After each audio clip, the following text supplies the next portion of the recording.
शिप्रा झा कटिहार में जेडीयू नेता पर जानलेवा हमला किया गया। मनिहारी के जेडीयू प्रखंड अध्यक्ष प्रकाश मोवार पर नजदीक से गोली चलाई गई। गंभीर हालत में जेडीयू नेता का मनिहारी अनुमंडल अस्पताल में इलाज के बाद हायर सेंटर रेफर किया गया है। घटना को लेकर बताया जा रहा है कि प्रकाश मोवार के घर के पास मेदिनीपुर में काली पूजा के बाद प्रतिमा विसर्जन के दौरान कुछ स्थानीय लोगों से विवाद हुआ था, जिस कारण गोली चलाई गई। गोली पेट के पास लगी है। पुलिस फिलहाल मामले की जांच में जुटी हुई है। हम लोग गए थे मूर्ति विसर्जन करने काली का। उसी में मृत्युंजय मोवार जो है राजनीति के साथ तुमको गोली मार देंगे। धराधर गोली, सरकारी पिस्टल लाइसेंसी है उसके पास, उससे निकाला और गोली चला गया। आपका सुनने में आ रहा चचेरा भाई है क्या? मेरा चचेरा भाई है कि क्या है, जब गोली मार दिया तो अब क्या है, कुछ नहीं है। बड़ी खबर राजधानी पटना से है, जहां अपराधियों ने दिनदहाड़े हत्या के मकसद से एक युवक पर फायरिंग कर दी। घटना पाटलिपुत्र थाना क्षेत्र के उत्तरी एसके पुरी इलाके की है। घटना उस वक्त हुई जब बुलेट सवार युवक जिम से वापस अपने घर लौट रहा था। घटना का सीसीटीवी फुटेज भी सामने आया है, जिसमें आप देख सकते हैं कि अपराधी कैसे पहले बुलेट का पीछा करते हैं और उसके बाद युवक को खदेड़कर फायरिंग करते नजर आ रहे हैं। घटना के बाद मौके पर पहुंची पुलिस ने खोखा बरामद किया है। फिलहाल इसी सीसीटीवी फुटेज के आधार पर पुलिस अपराधियों की खोजबीन में जुटी हुई है, लेकिन दिन दहाड़े हुई फायरिंग की इस घटना से पूरे इलाके में दहशत का माहौल है। वो एसके पुरी क्षेत्र में जिम है टोरंटो, वहाँ से जिम से बुलेट बाइक से घर की तरफ जा रहे थे। उसी समय पल्सर बाइक से दो अज्ञात अपराधी द्वारा उन पर गोली चलाई गई घटनास्थल से, जिसमें कि उनको लगी नहीं है गोली, और घटनास्थल से एक खोखा बरामद हुआ है। मुजफ्फरपुर में ग्रामीण बैंक में अपराधियों ने लूट की वारदात को अंजाम दिया। बाइक सवार 5 अपराधी हथियार से लैस होकर पहुंचे थे और अपराधियों ने बैंक से 1,19,000 रुपए लूट लिए। घटना के बाद इलाके में हड़कंप मच गया है। घटना बरूराज थाना क्षेत्र के इब्राहिमपुर पंचायत के बिरहिमा गांव स्थित उत्तर बिहार ग्रामीण बैंक की है। पुलिस अब सीसीटीवी के जरिए अपराधियों की पहचान में जुटी हुई है। अराउंड 5 अज्ञात व्यक्तियों के द्वारा बैंक में घुसकर लूट की घटना को कारित किया गया है, जिसमें उनके द्वारा जो अभी तक इनिशियल हम लोग को बैंक के द्वारा बताया गया है लगभग 1,19,000 के आसपास जो रुपए बता रहे जो कैश काउंटर पर रखा था, उसको अपराधियों द्वारा ले लिया गया। इस घटना में जो अभी तक खुल के बाहर आया है उसमें यह है कि 5 अपराधी घुसे थे, जिसमें 2 बाइक का भी यूज़ किया गया है और इन अपराधियों के द्वारा हथियार भी, इन अपराधियों के पास हथियार भी था। वो लोग आए, काउंटर पे गए, एक अपराधी काउंटर पे ऊपर गया और वहाँ से जो कैश रखा था उसको देखकर वो लोग भाग गए। महाकुंभ में मची भगदड़ में 30 लोग की मौत की पुष्टि प्रशासन की ओर से की गई है। डीआईजी कुंभ ने बताया कि महाकुंभ में भारी भीड़ के दबाव की वजह से 60 लोग घायल भी हो गए। हादसा बैरिकेड्स टूटने और वहां सो रहे लोगों को कुचलने की वजह से हुआ है। हादसे पर सीएम योगी काफी भावुक हो गए और हादसे की जुडिशियल इंक्वायरी हुई।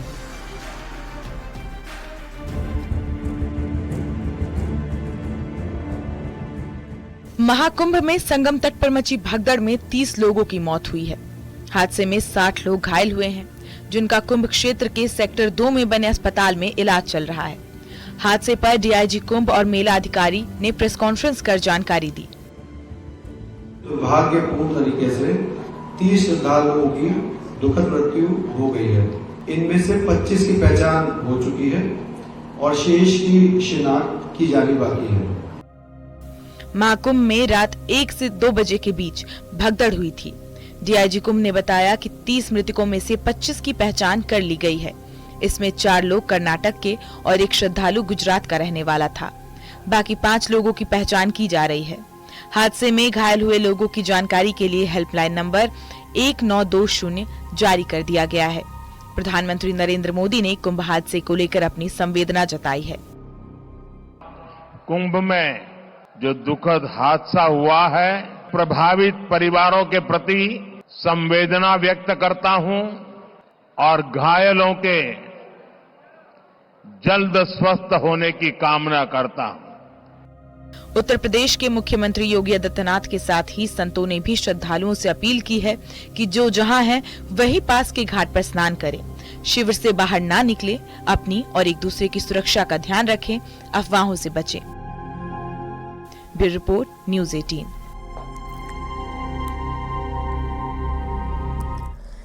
कहते हैं जब हौसला बुलंद हो तो हर मुश्किलें आसान लगने लगती हैं और कुछ यही हौसला कुंभ स्नान से लौटी श्रद्धालुओं में दिखी है।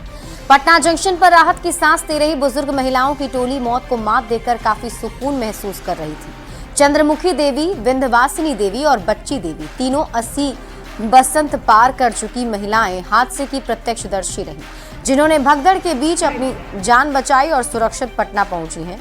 न्यूज 18 से बातचीत में सभी ने आप बीती सुनाई। कुंभ के श्रद्धालुओं से बात की है न्यूज 18 संवाददाता रजनीश कुमार ने। प्रयागराज में हुए हादसे के बाद स्थिति जहां सामान्य होने लगी है, वहीं बिहार वासी भी अब अपने अपने घर पहुंचने लगे हैं।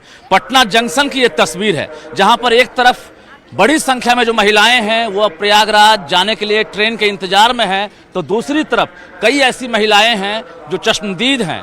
घटना के वक्त प्रयागराज में कुंभ स्नान करके बाहर निकल रही थी और इन्होंने सब कुछ अपनी आंखों से देखा है। कुंभ स्नान कर लिए? हाँ, कर लिए, स्नान कर लिए। जब मुझको धक्का लगने लगा तो मैं कहे महादेव अब मैं नहीं बच सकूंगी, आप जानिए, आप बाल बच्चा को हम नहीं देख सकेंगे, अब जानिए अब महादेव, अब हम हार गए महादेव। लेकिन महादेव हमको तो किसका नाम ले रही थी उस वक्त आप? भीड़ में जब फंसी थी तो? महादेव को। अच्छा। ए महादेव आप जात बचाइए। रिजर्वेशन कराए थे? नहीं रे, रिजर्वेशन में बैठ के गए। अच्छा। करवाए नहीं लेकिन बैठ के गए। पहुंच गए आप एकदम रिजर्वेशन? हाँ, बिना रिजर्वेशन? नहीं, पटना तक आए रिजर्वेशन में, फिर दूसरा गाड़ी में चढ़े तो उसमें बहुत धक्का धुक्की मेला थी, लेकिन वही डिब्बा में। जाने में टिकट था कि नहीं? नहीं, जाने में भी नहीं। एक सवाल और, आपने हादसा को अपनी आंखों से देखा है, हाँ, भगदड़ को, हाँ, क्या दोबारा जाएंगे कुंभ स्नान करने? जरूर बचेंगे तो जरूर जाएंगे। हाँ, आप बताइए, आप घर वालों को बताई थी कि जा रहे हैं? हमारा तो बाल बच्चा नहीं है, जो था चचेरा, अच्छा, उसको कह दिया तो बोला जलिए रहे जाओ, कल नहीं जा नहीं जा, मना कर रहे थे। हाँ, कल हम जेबे बेटा राम छे, तो क्या चुपचाप भागे? हाँ, नहीं रे, कह कर भागे। कह के भागे। भागना का है बेगूसराय में सरबोदर नहीं कि मामी नहीं जाना, ननद का आंगनबाड़ी वाली नहीं जाना, मर जाता है। कल कि नहीं मरेंगे राम, पहले ही सब बोले। हाँ, कि राम बेटा है तो फिर मरेंगे कैसे? मोबाइल रखती हैं? जरा दिखाइए मोबाइल। देखिए देखिए, मोबाइल भी है और घर वाले जो है मना कर रहे थे, मोबाइल लेकर गई थी। वाह, नंबर याद है? नहीं, वहाँ से फोन करता है, हम उठाते हैं। बेगूसराय फरदा से फोन किया, अच्छा, जतपुतो ने। हाँ। रात में एको बेर फोन नहीं हुआ तो सब रो रहा था, कि कौन गया अति मर गया, अब कौन करेगा फोन। तो आज आप बता दिए कि हम सुरक्षित हैं? हाँ, बता दी। की नाम भेल अहाँ के? बच्ची देवी। बच्ची देवी। हाँ, बच्चा सबको बता दिलिए रे? हाँ, हाँ, बच्चा या जे एकेगो छे, दूगो बाहर में छे। अच्छा, अब लगे है जे अब वही जन्म से लौट के लिए हैं? हाँ, लौट के कि मरना ऐसा है, हमरा कमर जे चल जेते, लेकिन भगवान के शक्ति देख लिए ना, बचा देलखिन। हाँ, चलिए, ये बच्ची देवी हैं, ये चंद्रमुखी देवी हैं, आप विंध्यवासिनी देवी हैं। देखिए, तमाम देवियों का जमावड़ा वहाँ लगा था और सभी सुरक्षित पटना पहुंची हैं। क्या सुनाना चाहेंगी? आप तो गीत भी गा रही थी, कैसे कैसे आप लोगों को बताएंगी? जो जोश है वो कैसे लाएंगी आप? गीत गाइए। बिना टिकट के गरिया चढ़ गेलिए हे, दिया राधा का धक्का कार, ऊ है इंटरसिटी में हरेंद्र भैया टीटिया, ऊ है इंटरसिटी में हरेंद्र भैया टीटिया, मांगे लगले गाड़ी के टिकटवा हे, दिया राधा का धक्का कार, हाथ में हाथ करिया दिल कई गोरों में बेड़िया, हाथ में हाथ करिया दिल कई गोरों में बेड़िया, ले गेलै देवा घर के जेलावा है, जिया राधा का धक्का कार। गांव और परिवार के लोग, एक तरफ लोग कुंभ स्नान करके डुबकी लगाने के बाद सुरक्षित पटना पहुंच गए हैं, दूसरी तरफ बड़ी संख्या में जो महिलाएं हैं अब यहां से रवानगी की तैयारी में है, और जो यात्री हैं खासकर वो गंतव्य तक जाने के लिए बेताब हैं। गंतव्य सिर्फ और सिर्फ अभी फिलहाल प्रयागराज ही दिख रहा है, जहां पर लोग जाएंगे और कुंभ में डुबकी लगाएंगे। कैमरामैन अमित के साथ रजनीश कुमार, न्यूज 18 पटना। बिहार के डिप्टी सीएम सम्राट चौधरी दिल्ली दौरे पर हैं। सम्राट चौधरी ने दिल्ली के रिठाला और किराड़ी विधानसभा क्षेत्र में बीजेपी उम्मीदवार के लिए चुनाव प्रचार किया। रिठाला के विजय बिहार में रैली को संबोधित करते हुए सम्राट चौधरी ने केजरीवाल को पूर्वांचल विरोधी बताया और इस बार दिल्ली में बीजेपी की सरकार बनाने की अपील की। सम्राट जी दिल्ली में इस बार आए हैं आप चुनाव प्रचार करने, कैसा माहौल है आपको लग रहा है? एकदम पूरी तरह यहाँ कमल खिलने वाला है और जिस तरह का माहौल दिख रहा है यह स्पष्ट दिख रहा है कि यहाँ से केजरीवाल की सरकार जाने वाला है। इसलिए दिल्ली की जनता पूरी तरह सजग होकर इस बार 5 तारीख को वोट करेगी और केजरीवाल और अब पार्टी को समाप्त करेगी। रिठाला विधानसभा क्षेत्र में भी बिहार और पूर्वांचल के लोग हैं और भी दिल्ली में भी काफी बड़ी तादाद है, कितना प्रभाव होगा किस तरह से इस बार? बिहार और उत्तर प्रदेश के लोग जिस तरह केजरीवाल की सरकार ने फर्जी कहा उसका बदला लेने का समय 5 तारीख है। एकदम 5 तारीख को बदला लेकर उनको सत्ता से बाहर करने का काम करें। इस बार उम्मीद है आपको कि 10 साल बाद बदलाव होगा दिल्ली में? पूरी तरह 13 साल के बाद बदलाव होगा और यहाँ पर कमल खिलेगा। चलिए बहुत बहुत धन्यवाद। तो बिहार के डिप्टी सीएम सम्राट चौधरी हैं जो रिठाला विधानसभा क्षेत्र पहुंचे हैं यहाँ पर जनसभा को संबोधित करने, और उनका कहना है कि इस बार दिल्ली में कमल खिलेगा और बीजेपी की सरकार बनेगी। अमितेश सिंह, न्यूज़ 18, रिठाला, दिल्ली। चिराग पासवान ने बीपीएससी के रिजल्ट पर सवाल खड़ा किया है। चिराग पासवान ने अपनी सरकार पर सवाल खड़े करते हुए कहा कि आयोग छात्रों की बात सुनने को तैयार नहीं है। आयोग कान में तेल डालकर छात्रों की बात नहीं सुनना चाहता। उन्होंने बीपीएससी अध्यक्ष से छात्रों की बात सुनने की अपील भी की और कहा जहां चूक हुई है वहां सुधार जरूर करें। की बातों को आयोग को सुनना चाहिए।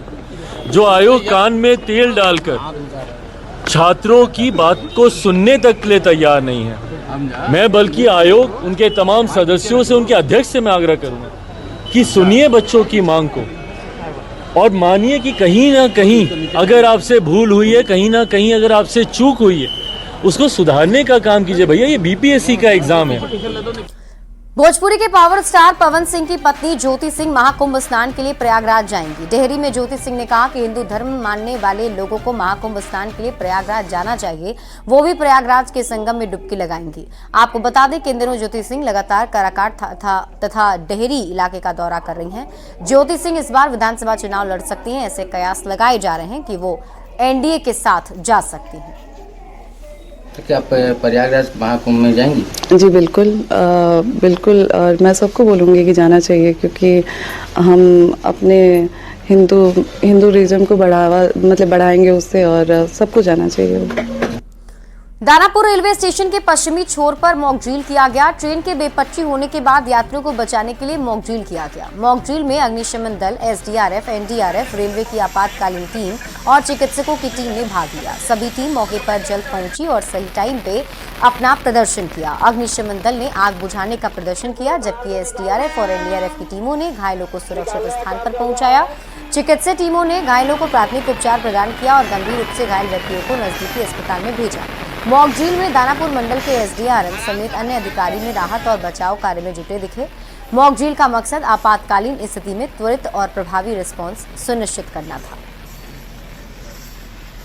जो है हम लोग अपनी प्रिपेयर्डनेस को जांचने के लिए और टेक्नोलॉजिकली अपने आप को अपग्रेड करने के लिए, क्योंकि कोई भी रेलवे का एक्सीडेंट होता है तो फर्स्ट रिस्पॉन्डर जरूरी नहीं है कि रेलवेज ही, नियरेस्ट जो भी हो, चाहे स्टेट गवर्नमेंट हो, एसडीआरएफ की टीम हो, एनडीआरएफ हो, फायर ब्रिगेड्स हो, वो लोग भी होते हैं। तो रेलवेज में किस तरह की रिक्वायरमेंट होती है उसको समझने के लिए और रेलवे के हिसाब से जो है जो हमारी कैपेबिलिटीज़ हैं, एक्सपर्टीज़ हैं, और उनकी जो एक्सपर्टीज़ हैं उनको समझने के लिए दोनों की आपस में कंपैटिबिलिटी हो, अंडरस्टैंडिंग हो, उसके लिए जॉइंट एक्सरसाइज हर साल होती है।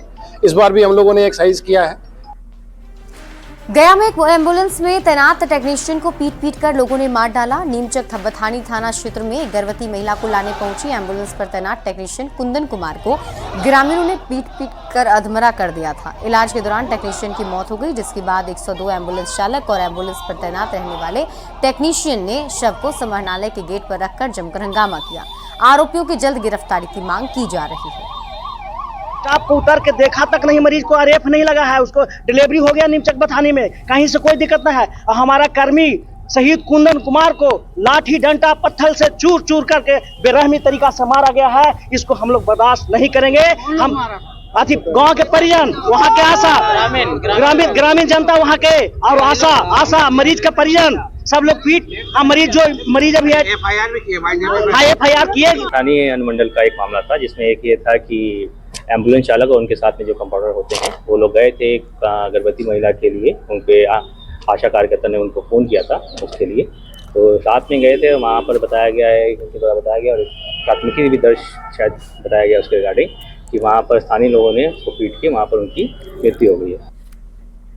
सुपौल में पुलिस ने वाहन चेकिंग के दौरान गाड़ी से 123 किलो गांजा बरामद किया है। गांजे की बाजार में कीमत 15 लाख बताई जा रही है। पुलिस ने तस्करी में शामिल खगड़िया के रहने वाले एक व्यक्ति को गिरफ्तार भी किया जो गांजे की खेप को लेकर आ रहा था। वहीं गाड़ी का ड्राइवर मौके से फरार हो गया। और जब उसकी तलाशी ली गई तो स्कॉर्पियो के अंदर 6 प्लास्टिक के बोरा में कुछ सामान रखा पाया गया और जब वो उसको तलाशी अच्छी तरीके से ली गई तो ये 123.45 किलो गांजा बरामद हुआ है। दानापुर के बेटा पुलिस ने शराब से भरे एक ट्रक को जब्त किया है। पुलिस ने ट्रक चालक और खलासी को गिरफ्तार किया। ट्रक चालक बबलू और खलासी सतीश को पुलिस ने हिरासत में लेकर थाने पहुंची है। इसी दौरान बबलू ने पुलिस वाहन के पिछले गेट से छलांग लगा दी और भागने की कोशिश की। गिरने से उसे गंभीर चोट आई, जिसके बाद पुलिस ने उसे तुरंत बिहटा के अस्पताल में भर्ती कराया। स्थिति नाजुक होने के कारण उसे पटना एम्स रेफर किया गया है, लेकिन इलाज के दौरान उसकी मौत हो गई। फिलहाल पुलिस मामले की जांच में जुटी हुई है और ये पता लगाने की कोशिश की जा रही है कि इतनी बड़ी मात्रा में शराब कहां से लाया जा रहा था और कहां भेजा जा रहा था।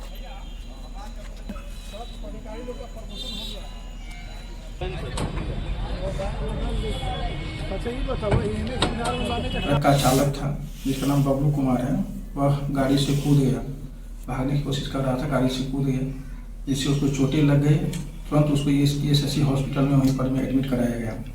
तत्पश्चात जो उपचालक सतीश कुमार था उसको लेकर थाना लाया गया और जो ट्रक था जिसमें शराब था उसको थाना लाया गया। वहाँ पर वीडियो रिकॉर्डिंग करके पूरे शराब की गिनती की गई तो कुल 188 कार्टून में 1798.9 लीटर लगभग 1800 लीटर विदेशी शराब उसमें बरामद की गई है। और फिलहाल इस बुलेटिन में अभी के लिए बस इतना ही। आप